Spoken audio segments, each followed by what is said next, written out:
Hello students, आगे continue करते हैं। अगला सवाल देखते हैं। In a seminar the number of participants in Hindi, English and mathematics are 60, 84 and 108 respectively. एक सेमिनार होना है, मतलब एक मीटिंग टाइप होनी है, जिसके अंदर क्या होना है, जिसके अंदर जो पार्टिसिपेंट्स हैं, जिन्होंने पार्टिसिपेट किया है, ठीक है, हिंदी, इंग्लिश और मैथमेटिक्स सब्जेक्ट में पार्टिसिपेट किया है, वो कितने हैं? 60, 84 एंड 108 रेस्पेक्टिवली। रेस्पेक्टिवली मतलब 60 किसके हैं? हिंदी के हैं। 84 रेस्पेक्टिवली मतलब इसी ऑर्डर में है, मतलब 60 हिंदी के हैं, पहला वाला पहले का है, दूसरा वाला दूसरे का, मतलब 84 किसके? इंग्लिश के हैं, और तीसरा वाला मतलब तीसरे का, यानी कि 108 कितने हैं? मैथमेटिक्स के पार्टिसिपेंट्स हैं। Find the minimum number of rooms required if in each room the same number of participants are to be seated. ठीक है, and all of them being in the same subject. सबसे कम संख्या के room पता लगाइए जो जिनकी ज़रूरत पड़ेगी। Find the minimum number of rooms required. सबसे कम संख्या के मतलब इन पार्टिसिपेंट्स को बैठाने के लिए सबसे कम नंबरों की, जिस नंबर ऑफ रूम्स की जो हमें ज़रूरत पड़ेगी, उनकी संख्या पता लगाइए इस तरीके से कि हर एक रूम में क्या होने चाहिए? सेम नंबर ऑफ़ पार्टिसिपेंट्स होने चाहिए। मतलब अगर एक रूम में 6 हैं तो दूसरे में भी 6 होने चाहिए। अगर एक रूम में 8 हैं तो दूसरे में भी 8 होने, मतलब सब रूमों में फिर 8 ही होने चाहिए। या अगर 6 हैं एक रूम में तो अगले हर रूम में 6 ही होने चाहिए। मतलब जो नंबर एक का हो वही सबका हो। ठीक है, तो एक कंडीशन क्या है? Same number of participant. पहली कंडीशन तो हमारी क्या है? सेम नंबर ऑफ़ पार्टिसिपेंट्स होने चाहिए। और दूसरी कंडीशन हमारी क्या है? दूसरी कंडीशन ये दे रखी है, and all of them being in the same subject. और जो पार्टिसिपेंट बैठेंगे हर एक रूम में वो एक ही सब्जेक्ट के होने चाहिए। मतलब मान लीजिए ये पहला रूम है, ठीक है, ये पहला रूम है, तो इसमें मान लो 8 लोग बैठे हुए हैं, ठीक है, और ये दूसरा रूम है, इसमें भी 8 लोग बैठे हुए हैं। तो इस रूम में, पहले रूम में जो 8 लोग बैठे हुए हैं, ये किसी एक सब्जेक्ट की होने चाहिए। मतलब हिंदी, इंग्लिश या मैथमेटिक्स। तो मान लो ये हिंदी के बैठे हुए हैं, तो इस दूसरे 8 रूम में इसमें हम इंग्लिश के बैठा सकते हैं। लेकिन आप ये कहें कि इस 8 में पहले चार इंग्लिश के, 4 हिंदी के बैठा दिए, 4 इंग्लिश के बैठा दिए, ऐसा नहीं हो पाएगा।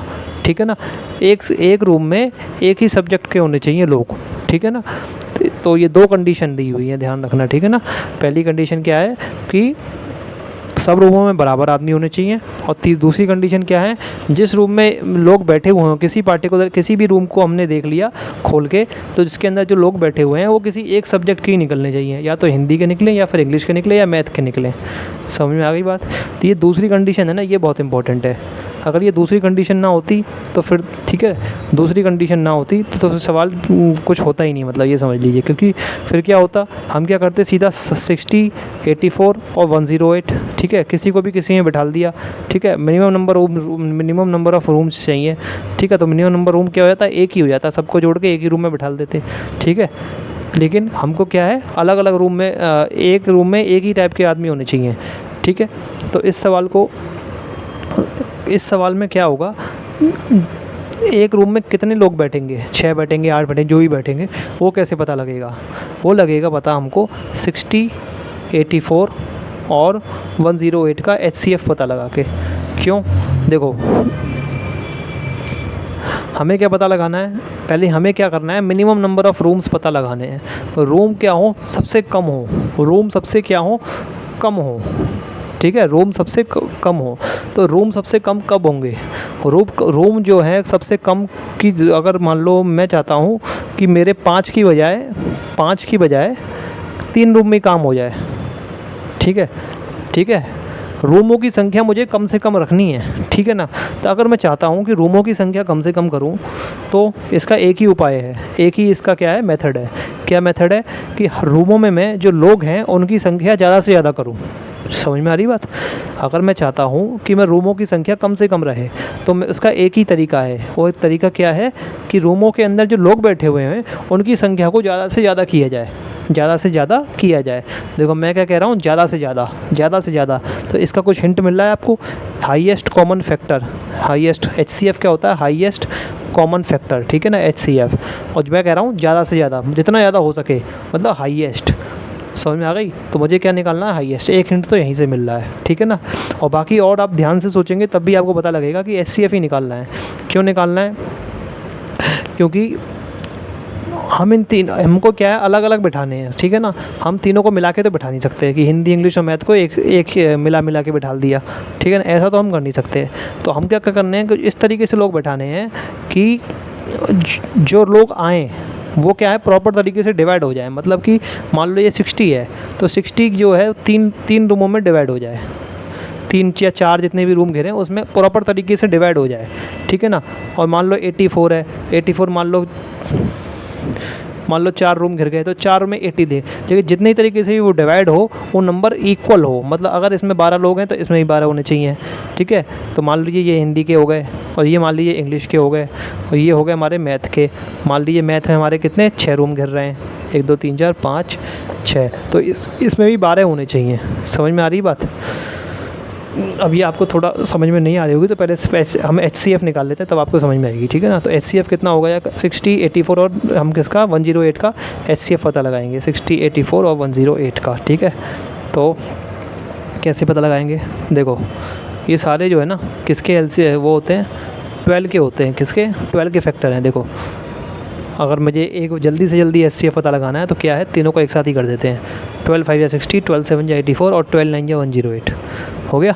ये सब किससे जाएंगे 12 से, मतलब 12 तो पक्का इनका क्या है HCF है, ठीक है।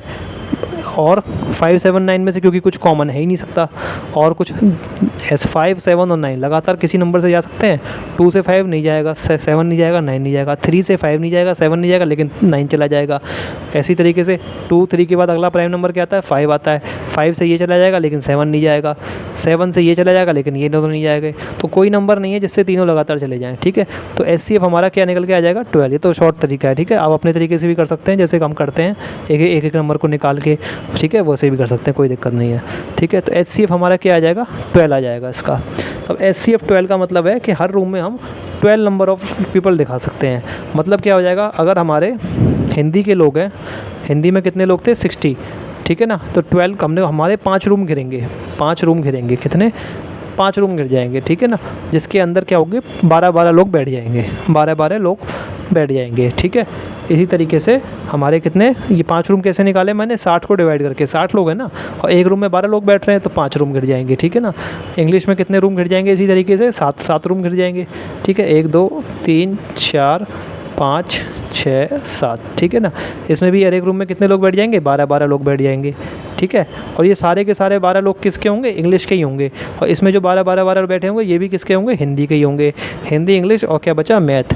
तो मैथ में कितने लोग बैठ जाएंगे 9 लोग, 12 9 या 108 था ना, तो कितना 4 5 6 7 8 9, और ये भी किसके होंगे ये सारे मैथ के होंगे, ठीक है ना। तो हमारे कितने लोग गिर जाएंगे मैथ में, कितने लोग रूम गिर जाएंगे 9 रूम गिर जाएंगे, ठीक है। अब हमने HCF क्यों निकाला था इसको ध्यान से देखते हैं, ठीक है ना। अब आप कहने को कह सकते हैं कि अगर मान लो हमने हिंदी में मान लो एक रूम में 6 बिठा दिए होते तो हमारे क्या हो जाता, तब भी तो हो जाता, तब भी तो बराबर हो जाते 6, ठीक है। क्योंकि 6 भी इनका फैक्टर है 60 84 और 108 का, है ना। हाँ है, ठीक है। तो इस रूम में जब अगर हमने 6 बिठा लिए होते तो कितने रूम घिरते, तो डबल रूम घिरते ना, हमको रूम कम से कम करने हैं, ठीक है। अगर ये 5 रूम यहाँ कर रहे हैं तो अब 10 रूम घिरते, ठीक है ना। इंग्लिश में हमारे कितने रूम घिरते, इंग्लिश में हमारे 14 रूम घिर जाते, और मैथ में हमारे कितने रूम यूज़ हो जाते, हमारे कितने 18 रूम यूज़ हो जाते। तो इस वजह से हमको क्या निकालना है, ये नंबर जो है ना, ये वाला जो नंबर है लोगों का, ये हाईएस्ट करना है, सबसे ज़्यादा से ज़्यादा करना है, ठीक है ना। ज़्यादा से ज़्यादा करना है नंबर, और नंबर वो ऐसा होना चाहिए कि ये पूरी तरीके से डिवाइड हो जाएं, 60 84 और 108 क्या हो जाएं, पूरी तरीके से डिवाइड हो जाएं। तो अगर कोई मतलब हमको कोई ऐसा नंबर निकालना चाहिए पूरी तरह से डिवाइड क्यों हो जाए, क्योंकि हम ऐसे नहीं कर सकते कि हमने 4 रूम में 12 बिठा दिए हिंदी की में, और लास्ट में मतलब अगर आप ऐसे कर दें कि मान लो इस रूम में 13 सब में 13 कर दिए 13 कर दिए 13 कर दिए 13 कर दिए, ठीक है। तो 4 कम कर दो, इसमें कितने रह गए लास्ट में रह गए कितने 8 रह गए, ठीक है ना। ऐसे नहीं कर सकते, सब में बराबर होने चाहिए, इधर भी बराबर होने चाहिए और इधर भी बराबर होने चाहिए, मतलब 12 इधर है तो 12 12 12 सब में बराबर होने चाहिए, ये कंडीशन है हमारी, ठीक है ना। 12 इधर है तो 12 कहीं पे भी कोई भी रूम चेक कर लो, चाहे ये चेक कर लो, चाहे ये कर लो, सब में बराबर होने चाहिए, ठीक है। इसलिए हमको क्या करना पड़ेगा, पूरी तरीके से डिवाइड करना पड़ेगा, किसको, 60 को, 84 को और 108 को। ऐसा नंबर हमको बड़ा से बड़ा चाहिए। बड़ा से बड़ा क्यों चाहिए, क्योंकि हमको रूम क्या है, कम से कम करने हैं, तो हमको बड़े से बड़ा नंबर ऐसा चाहिए जो 60 को और 84 को और 108 को एक साथ डिवाइड कर दे। क्या कर दे, एक साथ डिवाइड कर दे। तो ऐसा बड़े से बड़ा नंबर जो 60, 84 और 108 को एक साथ डिवाइड कर दे, वो हमारा HCF ही तो होता है। और क्या होता है, हाईएस्ट कॉमन फैक्टर ही तो होता है भाई, और क्या होता है ना। तो इसलिए हमने इस केस में क्या निकाला है, HCF निकाला है, ठीक है। तो उम्मीद है आपको ये समझ में आया होगा। अब इसकी लैंग्वेज बनाना रह गई है, तो रफ वर्क है सारा, है ना। किस तरीके से मैंने आपको बता दिया सवाल कैसे होगा। तो लैंग्वेज कैसे बनाएंगे इसकी, ज़्यादा बड़ी लैंग्वेज नहीं बनेगी इसकी। देखो इसको हम एक लिख सकते हैं, for minimum number of rooms, या फिर to find minimum number of rooms पता लगाने के लिए, to find minimum number of rooms, to find minimum number of rooms required. ये पता लगाने के लिए कि कम से कम रूम जो रिक्वायर्ड है उनको पता लगाने के लिए, कम से कम रूम जिनकी ज़रूरत है उन्हें पता लगाने के लिए वी हैव टू फाइंड, हमें क्या पता लगाना होगा, वी हैव टू फाइंड, हमें पता लगाना होगा, ठीक है। हम ये टीचर को समझा रहे हैं लिख के, ठीक है ना। वी हैव टू फाइंड क्या पता लगाना होगा, ठीक है। ये लैंग्वेज के साथ सॉल्यूशन हो रहा है, ठीक है। वी हैव टू फाइंड, हमको क्या पता लगाना होगा, मैक्सिमम नंबर ऑफ़ स्टूडेंट्स या पार्टिसिपेंट्स लिखना, क्या लिखना, पार्टिसिपेंट्स, क्योंकि क्वेश्चन में क्या है, पार्टिसिपेंट दिया हुआ है, पार्टिसिपेंट्स ही लिखना, ठीक है। We have to find maximum number of participants in each room, हर एक रूम में जो सबसे हर एक रूम में जो मैक्सिमम नंबर ऑफ़ पार्टिसिपेंट्स है वो हमें पता लगाना होगा, इन ईच रूम, ठीक है। ऐसे बड़े सवाल जो होते हैं ना, इनकी लैंग्वेज कुछ ज़्यादा बड़ी नहीं बनती है, ठीक है ना। तो बड़े सवाल देखने में होते हैं, लेकिन ये अगर समझ में आ जाए तो इनको सॉल्व करना बहुत ईजी हो जाता है, ठीक है ना। तो इतना लिख लिया आपने कि to find minimum number of rooms required, we have to find maximum number of participants in each room, ठीक है। अगर हमें पता लगाना है क्या, मिनिमम नंबर ऑफ़ रूम्स, तो हमें पता लगाना होगा सबसे ज़्यादा से ज़्यादा नंबर ऑफ़ पार्टिसिपेंट्स जो हम हर एक रूम में रख सकते हैं या हो, ठीक है। तो इसके लिए क्या करेंगे, अब हम लिखेंगे maximum number of participant, maximum number of participants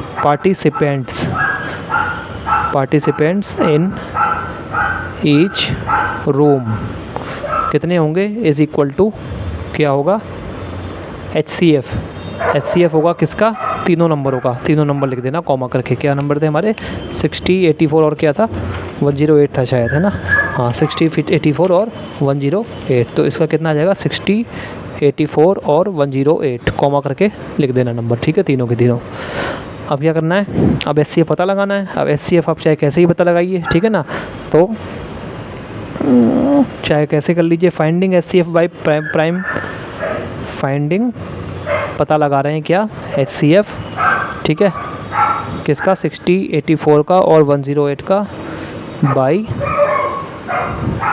या तो यूक्लिड के मेथड से पता लगा लीजिए, चाहे प्राइम फैक्टराइजेशन से पता लगा लीजिएगा, ठीक है, बाई प्राइम फैक्टराइजेशन मेथड, ठीक है, ठीक है। इधर टीचर को कैलकुलेशन करके दिखा देना, और हमारा फिर HCF लास्ट में क्या आ जाएगा, यहाँ पे कैलकुलेशन करके, है ना, सारा कैलकुलेशन करके दिखा दिया। लास्ट में हमारा क्या आ गया, HCF क्या आया था, HCF हमारा, हाँ 12 आया था, सॉरी 12 है ना, 12 आ गया, ठीक है, हमारा HCF 12 आ गया, ठीक है। तो हमारा क्या हो गया, मैक्सिमम नंबर ऑफ़ पार्टिसिपेंट हमारा निकल आया। तो अब क्या करेंगे, हमें मिनिमम नंबर ऑफ़ रूम्स पता लगाने हैं। Minimum number of rooms, minimum number of rooms कितने हो जाएंगे, ठीक है, जितने भी लोग हैं उनको बिठा देंगे 12-12 करके, तो 60 डिवाइड बाई 12, ये किसके रूम निकल आएंगे, हमारे हिंदी वालों के, ठीक है। 84 डिवाइड बाई 12, ठीक है, 12-12 से इसमें ग्रुप में बिठा लेना हम लोग, और प्लस 108 डिवाइड बाई 12, तो ये वाला आ जाएगा 5 प्लस 7 प्लस 9, ठीक है। 5 और 7 कितना होता है 12, और 12 और 9 कितना होता है 21, ठीक है। तो हमारा आंसर क्या आ जाएगा 21, ठीक है। तो इस तरीके से ये सवाल हो जाएगा, ठीक है। अगला क्वेश्चन देखते हैं, अगला एग्जाम्पल या फिर अगला क्वेश्चन देख लेते हैं, ठीक है। इसमें क्या दिया है, 3 sets of English mathematics and science books, ठीक है, कंटेनिंग 336, 240 एंड 96 बुक्स रेस्पेक्टिवली, ठीक है ना। मतलब इंग्लिश की कितनी बुक्स है 336, मैथमेटिक्स की 240 बुक्स हैं और साइंस की 96 बुक्स हैं, ठीक है। हमारे पास 3 सेट है, 3 sets of English mathematics and science books, 3 set है हमारे पास किसके, इंग्लिश के, मैथमेटिक्स का और साइंस के बुक है। सेट मतलब क्या होता है ग्रुप, सेट क्या मतलब होता है ग्रुप, मतलब हम पे तीन ग्रुप हैं, 3 ग्रुप हैं किसके, बुक्स के, जिसके अंदर क्या है बुक्स हैं, है ना, बुक रखी हुई है हमारी, ठीक है। और पहला सेट किसका है इंग्लिश का है, दूसरा सेट किसका है मैथ का है, और तीसरा सेट किसका है साइंस का है, ठीक है ना। मैथ वाले में, इंग्लिश वाले में 336 बुक्स हैं, और मैथ वाले में 240 दी हुई हैं, और साइंस वाले में 96 बुक्स दी हुई हैं, ठीक है ना। Have to be stacked in such a way that all the books are stored subject wise, ठीक है, ठीक है। इनको क्या करना है, इस तरीके से स्टैक करना है, इनको इस तरीके स्टैक मतलब ये हमने बुक ऐसे रखनी है, मतलब ये एक बुक रख दी हमने, ठीक है ना, इसके ऊपर एक और बुक रख दी, ठीक है ना, समझ रहे हो ना। तो मतलब ये हमने एक बुक रख दी, लेटा के एक बुक रख दी, और इसके ऊपर हमने एक और बुक रख दी, फिर एक और बुक रख दी, तो इसको क्या कहना है स्टैक करना, ठीक है ना। तो मुझे क्या करना है, इन बुकों को इस तरीके से स्टैक करना है that all the books are stored subject wise, कि इस तरीके से कि एक स्टैक में क्या हो, सब्जेक्ट एक ही सब्जेक्ट की बुक हो। मतलब ये इंग्लिश का स्टैक है तो इसमें इंग्लिश का, अगली अगर मैंने इंग्लिश की 2 स्टैक बना दी, मतलब पिछले वाले क्वेश्चन की तरह ही है ये बिल्कुल, ठीक है ना। उसमें बस रूम थे कि हर एक रूम में क्या हो, बराबर सेम नंबर के सेम सब्जेक्ट के आदमी हो, पार्टिसिपेंट्स हो, ठीक है। इसमें क्या है, हर स्टैक में क्या है, सेम नंबर सेम सब्जेक्ट की क्या हो, वो हो बुक हो, ठीक है।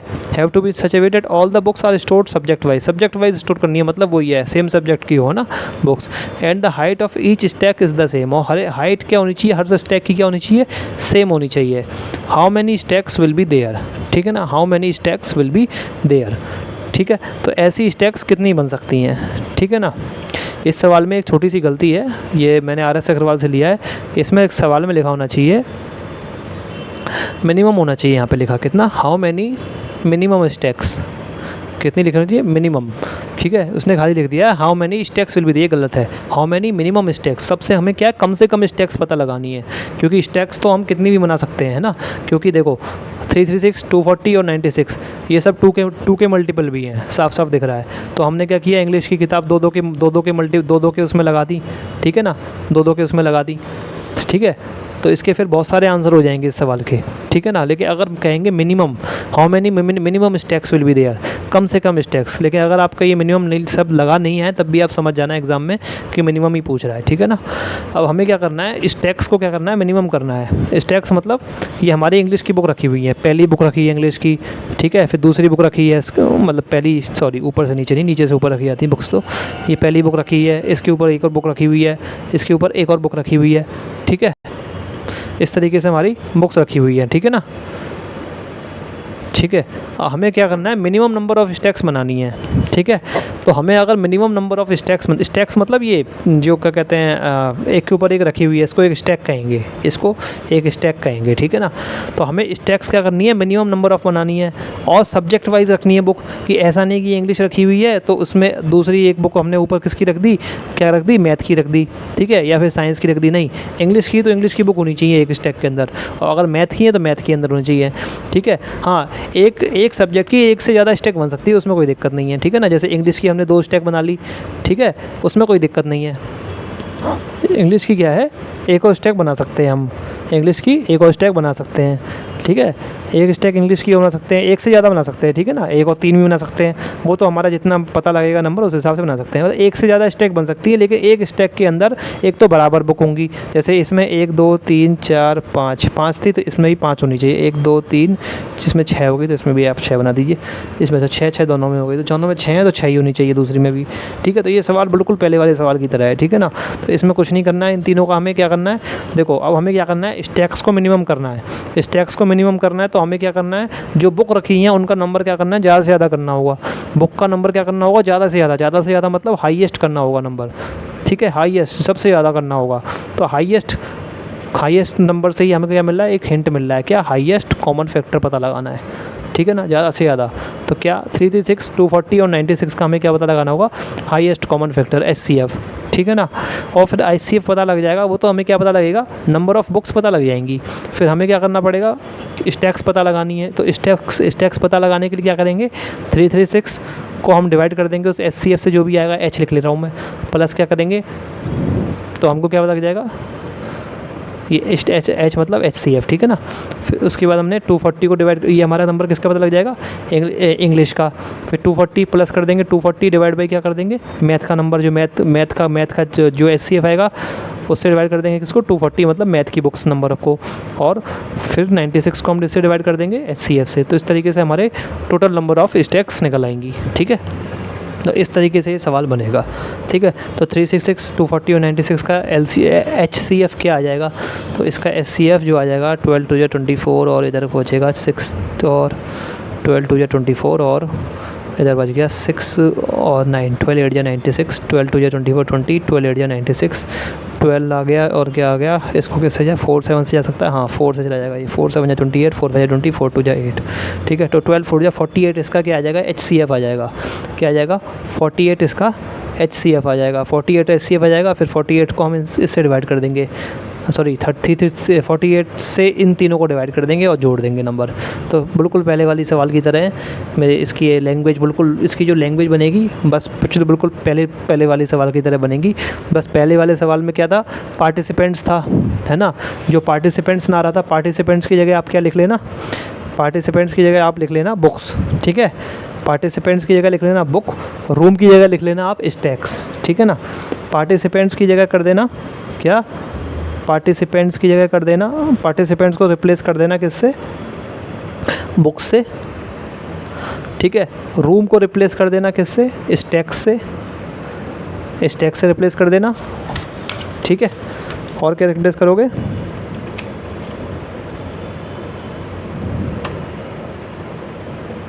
बस इतना ही करना है, ठीक है ना। बाकी सवाल लैंग्वेज वही रहेगी इस वाले सवाल की भी, ठीक है।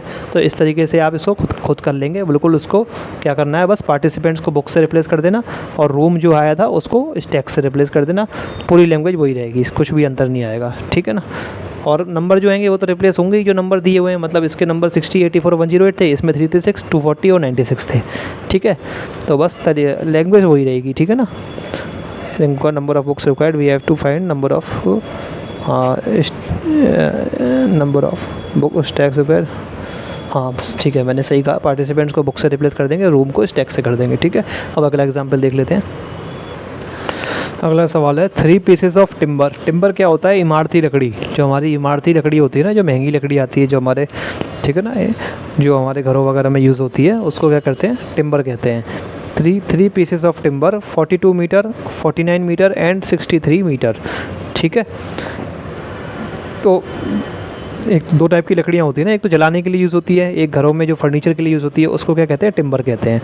तो 3 पीसेस ऑफ टिम्बर, ठीक है। तो टिम्बर के क्या 3 पीसेस हैं, 42 metre, 49 metre and 63 metre long, ठीक है, इतने लंबे हैं वो। Have to be divided into planks of the same length, इनको डिवाइड करना है, प्लैंक्स मतलब टुकड़े, प्लैंक क्या होते हैं, टुकड़े होते हैं, ठीक है। लकड़ी के जो टुकड़े होते हैं ना, जो उनको क्या कहते हैं, प्लैंक कहते हैं, ठीक है ना।